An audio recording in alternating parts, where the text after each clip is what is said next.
Happy Tuesday. Taco What's Ball going on? Tuesday. Taco Ball Jones. I got a Taco Ball Jones. I got a Taco Ball Jones, oh baby. Ooh. My brother. Good, man. What is good? It's another Tuesday, another episode. We got a little tasty treat coming at us from Taco Bell. Brand new. What is that glorious image behind you there? Oh, this is the great crispy chicken sandwich taco. So let the debate begin. Is it a sandwich? Is it a taco? I don't know. Here's my thoughts. Usually Taco Bell can do no wrong, except for when they take really awesome things off their menu.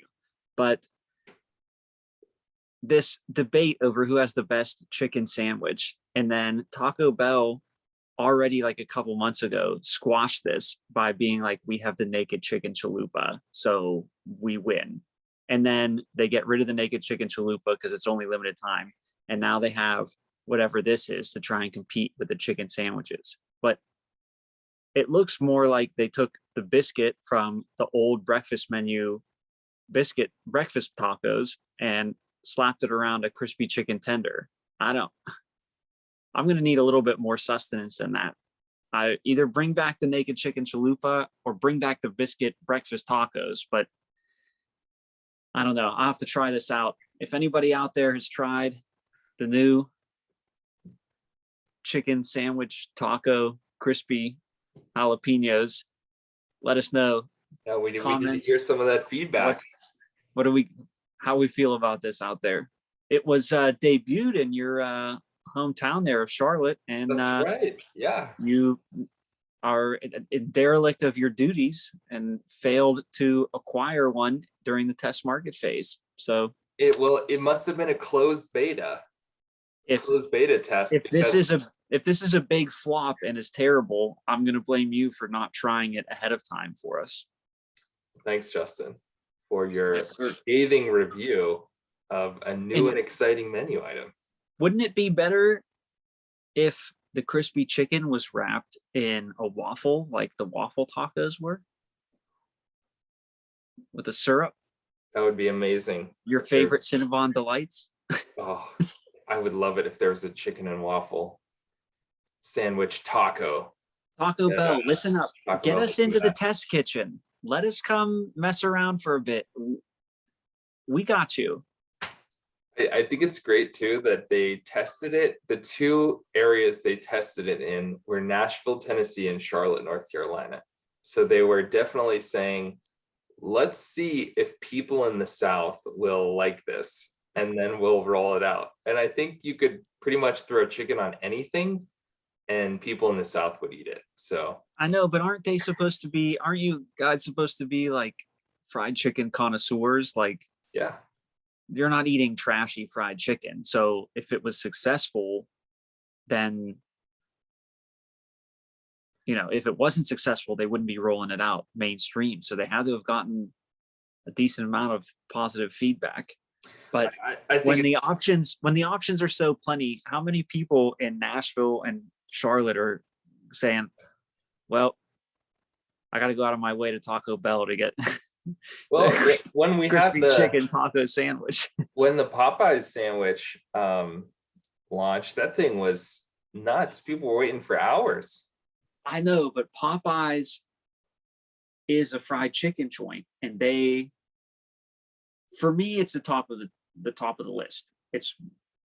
Their fried chicken is far better than KFC's, better than Zaxby's, better than Chick-fil-A, better than whoever you got down there. I like their chicken crispy. I like their chicken better than anywhere else I can get fried chicken. So that's Popeyes. I love you. I'm sorry it's not Popeye Ball Tuesday, but maybe I could work something out if you're willing to help us on the naming rights. If this whole Taco Bell thing falls yeah. We got Taco Ball Tuesday presented by Popeyes Chicken and Biscuits. We got Popeyes to fall back on. Oh man. Well, you can be negative, Justin. I'm hyped. I'm still going to try this thing out. And according to the website, we have a couple different options for those who want to procure such crispy chicken sandwich taco. Lay it on There, me. we've got, hold on one second. Where to go? Okay. A la carte for $2.49, option one. Buy two for $4.49, or the crispy chicken sandwich box, which is the route that I will be going, for $5.49, which also includes a beefy 5-layer burrito, a crunchy taco, and a medium fountain drink. It comes with one of them, right? Not two. Yeah, I believe the meal box does probably come. So does it? It's what? It's a crispy chicken. It's some kind of sauce and jalapenos wrapped in half a bun. Yeah. There's no other options as to like what you can get it with, right? I don't think so. I think that's what you got right there. Not like, is it going to be offered as like beef, chicken, or steak? Like you could get no crunchy beef, it's no crispy steak. All the crispy chicken sandwich taco features all white meat, crispy chicken marinated in jalapeno buttermilk. White meat from what animal? Mexican spices, a white meat animal. Come on. And rolled in a crunchy tortilla chip coating, served on a warm, soft flatbread. So that's why I initially thought it might be on the breakfast menu, because of that flatbread. Yeah, but that's basically just like their standard. You know what, Justin? I don't want to hear your hate. That's like their standard gordita is like basically a flat. I don't want to hear your hate. I want to save our hate for someone behind you. But before we get there, how could I hate this guy? There's one other fun fact that I want to share about how Taco Bell will be unveiling this to the country.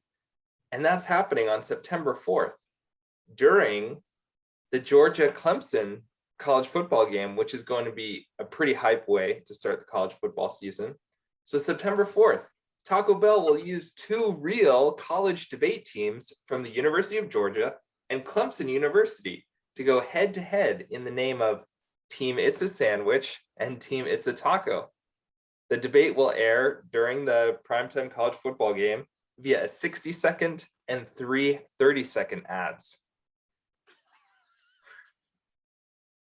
So that's better than something I would have come up with. Say whatever you want about the quality of this, but their marketing is phenomenal. I love the idea. I can't wait. And I'm more excited to watch this football game because of that ad.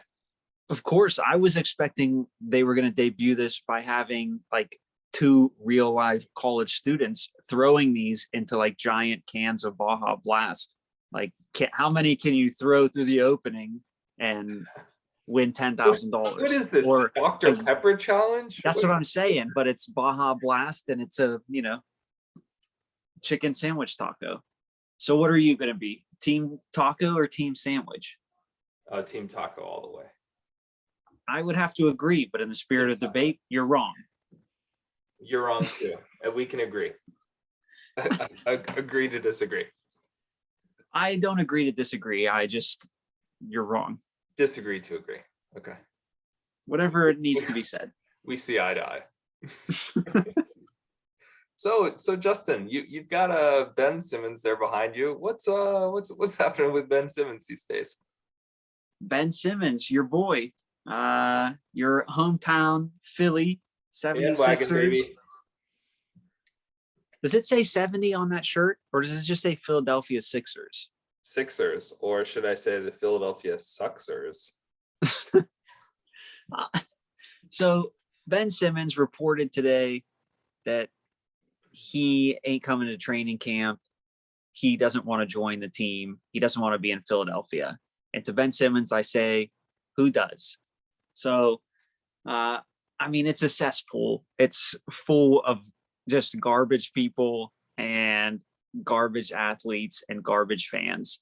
Where do you live, Justin? What I'd like to know do you live in Pennsylvania? what were the 76ers thinking when they declined to include Ben Simmons in a trade that would have landed them James Harden last year? And now they're shopping Ben Simmons for Buddy Hield and the ball boy and a couple future pick swaps. So, I mean, you were talking about how some people go like way above market value, like just give up way too much to get a guy. And Ben Simmons is going to go so far below market value. Like the fact that he can't shoot, does it suck? Yes. Does he need to be more willing? Yes. Did he have Doc Rivers? Yes. Could he be successful elsewhere? Of course. We just saw a guy win an NBA title who can't shoot. So I don't think Ben Simmons is going to get adequate trade value. I think more teams should be interested in trying to get him because essentially the Sixers, their hands forced. What are they going to do? Sit him the whole time? They're not going to bring him in. They don't want him to be a negative influence around the other guys. But I mean, I don't know. I think he goes somewhere, hopefully before the season, because I'd like to talk about it before the season happens. But I don't see the Sixers getting compensated fairly for him. And a lot of it's their own doing and basically despising him as like, what was he, the number 1 pick or number 2 pick? Like, and Doc Rivers is basically like, yeah, this guy sucks. Like, yeah, how are you going to get like, anything for him? Still like, build around him, and he basically says, like, we're gonna have to figure that out. Like, not only does Doc Rivers ruined their playoff last year in a monumental choke job to the Atlanta Hawks, he trashed their second best player and then tanked his trade value so the team can't even get anything good. Like, is he a double agent? Is he trying to run the Sixers into the ground? I mean, we're not that far removed from trusting the process to where we could be another decade of number 1 picks going there. What you made me just realize that Doc Rivers could be the reverse Kawhi Leonard, that he goes to franchises and destroys them. Drives them into the ground. He's the bizarro world Thanos. So I want to comment on. We're gonna hold on. Okay, I'm gonna let you do this. But, so where we call Kawhi Thanos because he's the destroyer. All right, we got to call Doc Rivers Janos. All right, Janos. And I say this because when I was in high school, there was a Greek restaurant called Thanos. Right. Mm-hmm. Well, we went there all the time. We loved it. Me and my buddy. One day we show up there and it's just closed. It's shut down. They're like boarded up, like closed. I don't know if they like went. I think there was like some bankruptcy filing. Well, like a week later, we drive by and the signs changed and it says Janos Greek restaurant, and we go in. And it's all the same people working there. And it's like new management. Yeah, under new management. And you're just like, so if Kawhi is Thanos, Doc Rivers is Janos. All right, carry on. Rivers is Janos. I love it. That's making the show title. new nickname for Doc Rivers. Oh, and now I can just see him in that, like, that Thanos meme. You know, he's holding the infinity whatever that thing's called, Infinity Stones, whatever they are. The gauntlet. Yeah, that's what it is. Drop the gauntlet. Instead of an Infinity Stone gauntlet, it's a Greek omelet. No, you made a great point, Justin, about how much we have gone, and a great nickname as well for Doc. But think about how high Ben Simmons stock was going into the start of last season. I mean, I feel like we had the general consensus for fans and a lot of the league was, hey, the Sixers are like a healthy Joel Embiid plus one other contributor away from being an elite team. And I think the Sixers organization totally bought into that as well. And it was like, we're gonna ride this, we're gonna win, we're gonna make a run. And it is just monumentally underperforming given how horribly this has transpired for Ben Simmons. A lot of it is his doing. There are some contributing factors outside of his control, but I mean, his stock is so incredibly low right now, which leads me to my question. Have we seen the best of Ben Simmons? Do you think when he gets traded, we will see him play better basketball under a different coach, under a new team, within a new scheme? What do you think? I don't know if we necessarily.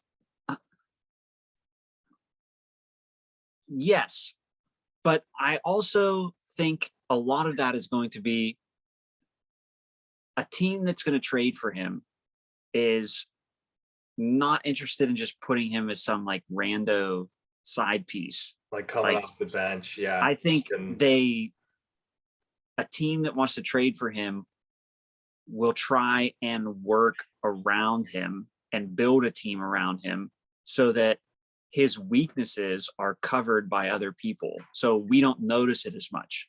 Like in Milwaukee, like everybody wanted to point out that Giannis, can't shoot free throws. People are daring him to shoot. Okay, well, they built a team structured to benefit him in some of those weaknesses to try and make sure that those couldn't be fully exploited by the people and the pieces they put around him. I could see Ben Simmons going to a role like Giannis has as the number one, where he has tons of shooters, where he is very ball dominant. He gets into the rim, gets into the paint, attacks the basket, and is able to distribute. To me, he has always been LeBron James light. When a couple years ago, when LeBron was planning on leaving Cleveland, and they were like, oh, where's he going to go? He could go here, he could go here. People were talking about him going to Philly, and I just didn't understand it because he played the same style of basketball as Ben Simmons. All right. Neither of them, you're going to say LeBron's a threat from deep. Can he shoot? Yeah. Is he willing to? Yes. But you would prefer that if he did that. So they play the same style of basketball, and Embiid's already in the lane. So it just didn't make sense. But I could see him being the centerpiece like LeBron, where he dominates the ball, dominates the distribution. He's a monster in the paint to deal with. He shoots a ridiculous percentage in the paint and down low. So I don't see any reason to take any of those things away from him and be like, time to learn how to shoot corner threes. Like, no. I see some of your point about the LeBron comparison, but even calling him LeBron light is far too generous. I think he's a budget. He's like a discount LeBron James. But well, of course, a poor man's LeBron James. But coming out of college, those were the same skill sets. So, I mean, how young is he? He's not like. It's like early 20s, right? Yeah, I mean, I think we have not seen the best of Ben Simmons, and I think there's a situation out there for him that he can be the exact same player and look better because some of those weaknesses are covered by how somebody with forethought and insight and I don't know, a general willingness to try and be a good basketball program could help him. So of the couple teams that I feel like I've heard that are interested or make sense, Toronto and Sacramento, why would Toronto be a bad spot? I think that would be a great spot for him. They seem to have some people in the front office in the organization that are willing to push the team to be successful. They're not that far removed from a championship. Now, most of those people are gone, but well, Lowry and Kawhi anyways. But I don't know, maybe there's a little more dysfunction up there, but I think there's a better spot out there for Ben Simmons than Philadelphia. I definitely think one of the contributing factors was him feeling very overshadowed by Joel Embiid, or struggling to kind of find his confident touch on the floor, like where he fit into the system. I really hope that we will see him fit in a better system, but the biggest red flag for me is there are aspects where I don't think he is dedicated enough to honing his craft and putting in the time, devoting himself to success as a team, and then what he needs to do to sharpen his skills to propel that team forward. And there've just been so many times where it seems like his mental toughness is not there. And that to me, when I was thinking about that LeBron James comparison, that was like the biggest glaring difference. Right. I'm yes. Let's stop saying that I think that they're in the same league as each other. Well, No, I no, guess no. the NBA. But it was helpful because they're both like freakishly athletic. They're both are kind of oversized but incredibly quick and agile players. Yeah, he should have won Defensive Player of the Year. I mean, in LeBron's prime, he also should have been a Defensive Player of the Year, and they gave it to Marc Gasol, who averaged like nothing, but they were like, well, we can't give it to LeBron. So another story. But yeah, Simmons, defensive player. I don't know if I completely agree with what you were saying about not putting in the work. I think he puts in the work. I think in an open gym, I think he lights it up on his jump shot. I think the second point you made there was the mental aspect is what's holding him back. And I think the situation in Philadelphia, especially with Doc Rivers in those comments, has made it unrepairable. He needs to find people around him who are going to help him change what's going on upstairs, because I think he can be a consistent shooter from the mid-range, and I think he can pick up from outside the arc as well. Yeah, I mean, we'll see. People were saying Markelle Fultz, another number one pick by the Philadelphia 76ers, who's gone. Nerlens Noel, he's gone. Jahlil Okafor, he's gone. Why did they take three centers with like the number 1 or 2 pick in like 3 straight years? I just didn't understand. Go big or go home. Markelle Fultz. It's like what the Cavaliers are trying to do right now. Cavaliers are going big. 4 bigs, baby. They're like, oh, we're signing another 7-footer. That means we can buy out Kevin Love. Kevin Love's like, give me that $30 million, fools. Are the Cavs like just trying to corner the big man market or something, so that they can trade these guys later with their stock increases? I'm already nicknaming them. They're going to be like the several skyscrapers. Instead of the twin towers. I don't know. They're going to be the Guardians. The quadruple. I don't know. the quads. Quad somebody's.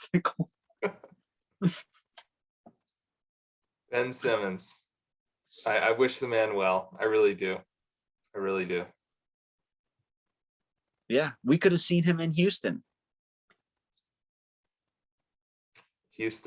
Now that instead we had like half a season of Victor Oladipo, and who did Houston even get from the Nets? I don't know. I could not name their starting roster. I mean, they made that trade just last year. What did they even get from the Nets? You know what? Some Actually, picks like Spencer Dinwiddie, who I feel like is gone from there now. And then they had Victor Oladipo they had for like half a season. And then he's just what, in Miami? Like Houston has just imploded. And I feel like they are a long, long way away from being competitive, like ever again. Like they are going to go through like Cleveland type drought of just misery.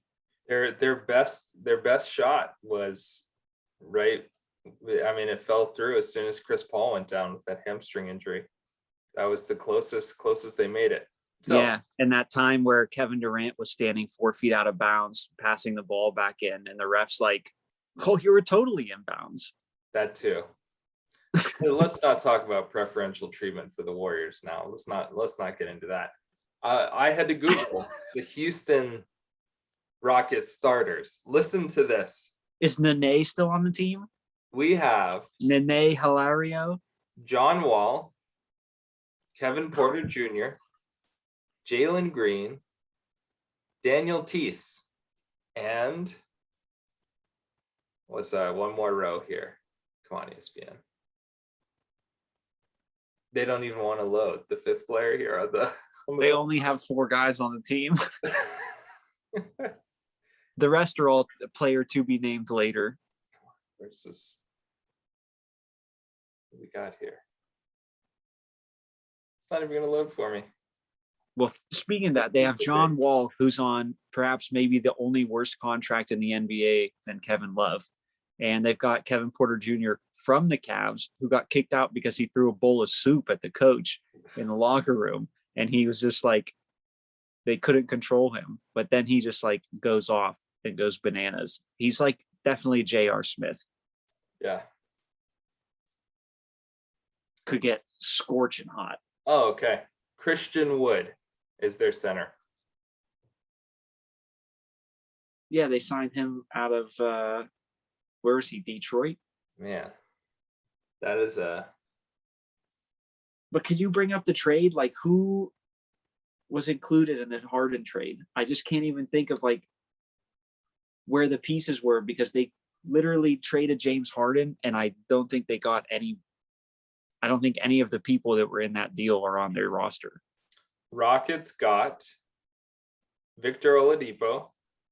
Right. And Dinwiddie went to Indiana, didn't he? Rodions Kurucs, Dante Exum, 4 unprotected first round picks, and 4 unprotected first round pick swaps. The Nuggets get James Harden. Pacers got Chris LeVert. The Nets. Pacers got Karis LeVert. He was coming off the injury. The Nets held on to Dinwiddie, who was coming off of it, who was on injury all of last year. And he, I think, signed somewhere else this year. But all right. In any case, so none of those players. The Cavaliers got Jarrett Allen and Taurean Prince. Yes, we unloaded Dante Exum in order to get that. And then we signed Jarrett Allen to a $100 million deal and traded Taurean Prince somewhere. And now we have another 7-footer in Lauri Markkanen. Go big or go home. Cleveland, always going big, baby. I think that's everything on the menu. You got anything else, JC? All I know is, friends, we're in a drought of NBA. Get out there and enjoy yourself some Taco Bell. Get a sandwich. Treat yourself right. Get a taco sandwich or a sandwich taco. These are the kind of times that remind us how much of a gift the regular season is and the postseason as well. I can't wait. Oh yeah, it's coming quick. Another October, month away. When's the first game? When is the I think less than a month we're going to get training camp and preseason is going to be starting. And then I think we're going to be we're like under 2 months, I think, to tip off. So October 3rd is the preseason. There we go.